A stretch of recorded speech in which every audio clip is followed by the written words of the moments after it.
చార్మినార్ భాగ్యలక్ష్మి అమ్మవారిని దర్శించుకున్న తెలంగాణ బీజేపీ అధ్యక్షుడు రామచంద్రరావు దీపావళి సందర్భంగా అమ్మవారికి ప్రత్యేక పూజలు చేశారు. జీఎస్టీ తగ్గింపుతో ధరలు తగ్గి దేశ ప్రజలంతా పండుగను మరింత ఆనంద ఉత్సాహాలతో జరుపుకుంటున్నారని రామచంద్రరావు అన్నారు.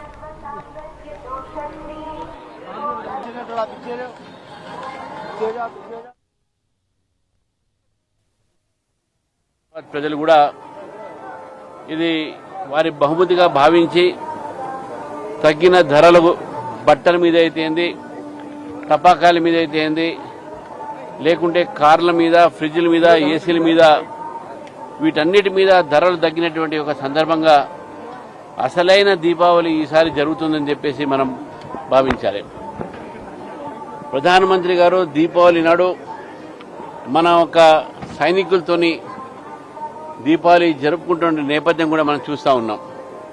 కాబట్టి దీపావళి శుభాకాంక్షలు తెలంగాణ ప్రజలకు భారతీయ జనతా పార్టీని తెలుపుతూ, మళ్ళీ అధర్మం పైన ధర్మం విజయము, చెడు పైన మంచి విజయము, రాముడు తిరిగి వచ్చి వాన్వాసం చేసి తిరిగి వచ్చి రామరాజ్యాన్ని స్థాపించిన రోజు, అదేవిధంగా కృష్ణుడు మళ్ళీ అధర్మం మీద గెలిచినటువంటి రోజు ఈరోజు భావిస్తూ ఉన్నాం. మరి అందరి జీవితాల్లో ఈరోజు వెలుగు రావాలి. మన నరేంద్ర మోదీ గారి యొక్క ప్రభుత్వంలో తప్పకుండా అందరూ వెలుగు చూస్తున్నారని చెప్పేసి భావిస్తూ